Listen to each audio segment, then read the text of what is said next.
Oiê, eu voltei pra gravar agora a terceira parte do vídeo, que eu vou continuar respondendo as outras perguntas que foram feitas para mim.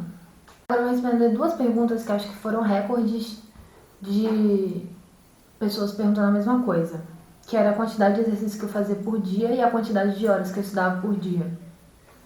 A quantidade de exercícios variava muito com o assunto. Quanto mais dificuldade eu tinha no assunto, mais exercícios eu fazia. Eu falei pra vocês que eu fazia todos os capítulos finais do Bernoulli. Então, vamos fazer uma média. Eu fazia 20 questões do Bernoulli, mais 20 questões aleatórias por causa da minha revisão. Fazia mais ou menos mais 20 questões sobre os exercícios de aula. Por dia eu dava em média 60 questões, 50 a 60 questões. Mas não era todo dia. Tinha dia que eu fazia menos, tinha dia que eu fazia mais. Depende muito do conteúdo e da quantidade de exercícios que eu encontrava sobre o conteúdo. E a segunda pergunta é quantidade de horas que eu estudava por dia. Eu não estudava por horas, eu estudava por metas, como eu já falei. Então tinha dia que eu ia fazer minhas metas, eu acabava tudo em 8 horas. Mas tinha dia que o conteúdo era longo, eu tinha mais dificuldade, aí eu ficava estudando 12 horas. Então variava muito, mas no início eram de 6 a 8 horas, até que eu peguei o ritmo de estudo. E era muito familiarizada com o meu cronograma, e aí eu comecei a estudar de 10 a 12 horas por dia, mais ou menos, mas eu não era muito presa a isso. Eu estudava o que eu mais gostava, eu estudava por igual. Eu estudava por igual e eu fiz uma estratégia, mais ou menos, para estudar, para ter um diferencial. Eu era muito ruim em redação, muito ruim mesmo, eu não sabia escrever, não tinha noção, não tinha argumentos.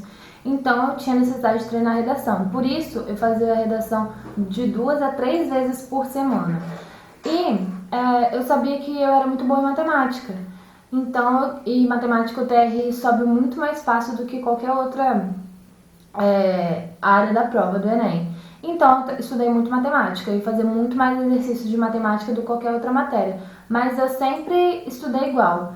Cada dia da semana eu estudava 2 matérias e estudava a mesma matéria uma vez só na semana. Então, eu não tinha assim preferência de estudar mais biologia porque eu gostava e menos química porque eu não gostava de química. Eu tentava estudar tudo por igual e dava um foco a mais em matemática e redação aos finais de semana. Como se preparar perto do Enem? Perto do Enem, eu comecei a refazer as provas antigas, a ver vídeo de resolução de questão que eu não fazia ideia de como resolver ou ideia de como interpretar das provas antigas. Então, eu via vídeo de resolução das questões que eu errava e as questões que eu não sabia fazer. Eu fiz um cronograma em 7 semanas para revisar e comecei a revisar com videoaulas dos 7 temas que mais caíam e com exercícios. Então eu comecei a fazer muito mais exercício e trabalhar ainda nas últimas dificuldades que restavam. E para isso eu fiz um caderno onde eu anotava as questões que eu mais errava e o porquê que eu errava. E eu tentava aprender com aquele caderno de erros o conteúdo daquela questão para eu não errar na hora de chegar na prova. Então o que eu fiz perto do Enem? Eu revisei, refiz as provas e procurei resolução da prova em vídeo para aprender com as coisas que eu tinha errado para dar tempo até a prova do Enem. Mas faltando pelo menos assim uma semana, eu relaxei. Eu fazia algumas questões durante o dia, mas não ficava naquela neura. Eu assistia as aulas ao vivo à noite, mas para mim estava sendo mais só como revisão, porque como eu já tinha terminado há muito tempo atrás, e era mais distração. Eu encontrava o pessoal no chat, os professores estavam trazendo um ambiente mais descontraído, e na semana mesmo do Enem eu não fiz nada. Como eu me mantinha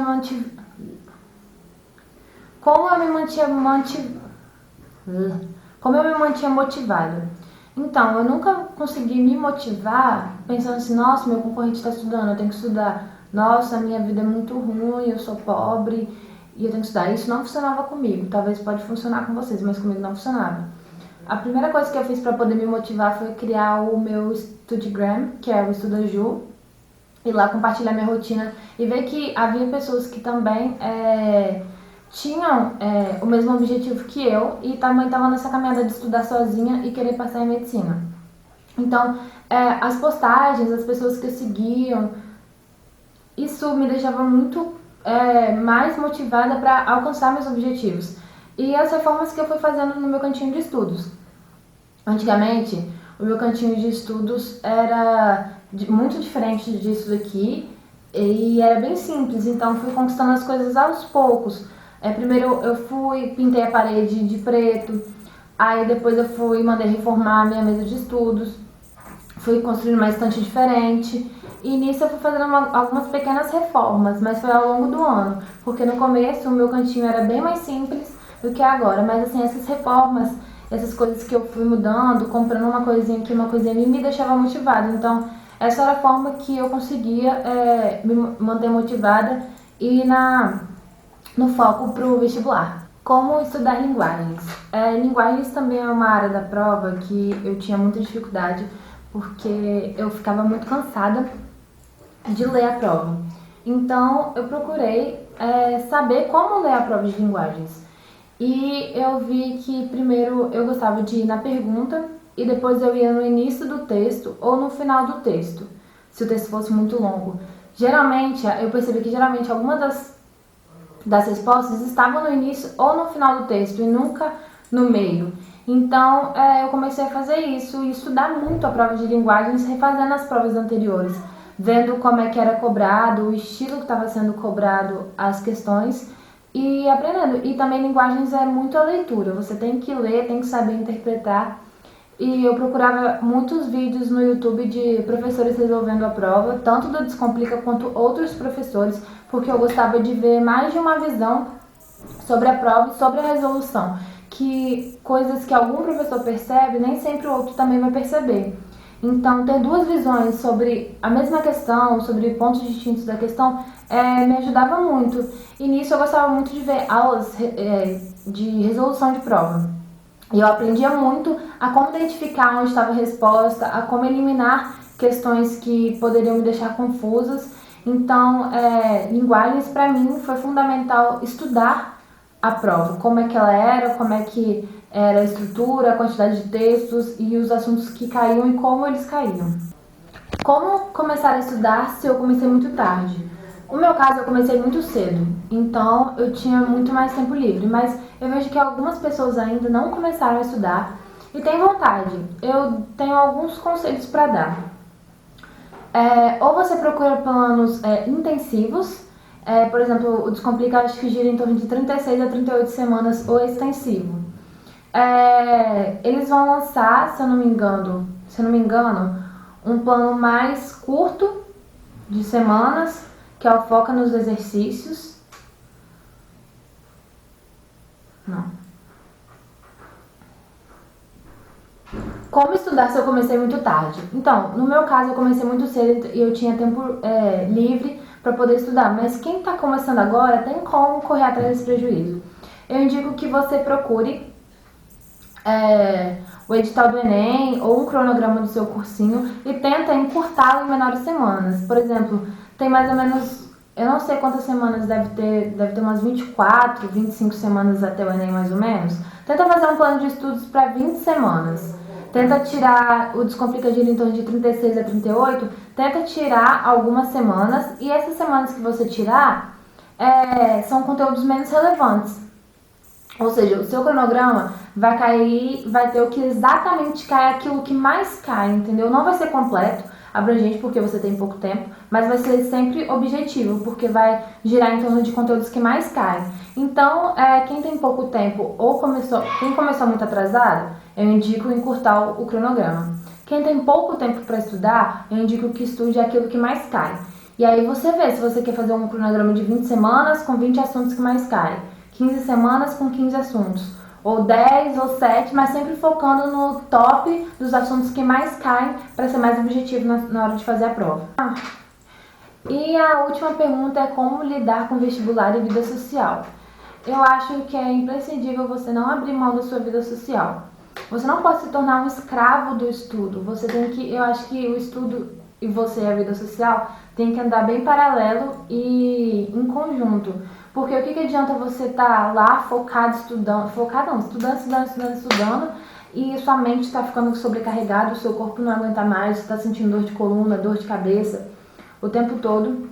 Então, eu acho muito importante ter vida social. Eu tinha uma vida social, mas o meu negócio não era sair todo final de semana. Eu sabia quando podia sair, se tinha cumprido as metas da semana, se eu tinha um acordo com meus pais, se eu podia sair, eu não podia sair, a gente conversava. E eu ia pra festa, ia todo domingo eu ia à igreja, depois de sair da igreja eu ia lanchar com meus amigos. Então eu não deixei de mexer nas redes sociais, de falar com meus amigos pelo WhatsApp, mas eu dividia, eu sempre tinha as horas certas para fazer isso. Quando você divide tudo muito bem, você consegue conciliar praticamente todas as coisas. Eu conseguia ir para academia, fazer meu esporte, conversar com meus amigos, estudar, sem me sentir sufocada e sem também ficar naquela de, nossa, eu tô aqui mexendo no celular, mas tem um coreano estudando. Pô, se o coreano consegue estudar 20 horas no dia e dormir só 4, bom pra ele, entendeu? Mas se você não consegue, não tenta imitar aquilo que você sabe que não dá pra você, entendeu? Tenta fazer o seu jeito. Tenta se espelhar no outro, não copiar o outro. Eu acho assim, que eu dei várias dicas aqui, respondi várias perguntas, mas foram métodos que funcionaram pra mim. Talvez seja o que você já faz, ou talvez seja algo que você não fez, mas quando você fizer com o seu método, com as suas adaptações, vai dar certo pra você. E não necessariamente tudo que eu falei aqui vocês têm que seguir a risca. Foram coisas que funcionaram pra mim, mas eu vejo que não funcionam para outras pessoas e eu entendo isso. Então, eu acho imprescindível vocês pegarem as dicas que eu dei e adaptarem ao método de vocês, ter como base, não como cópia. Até mais!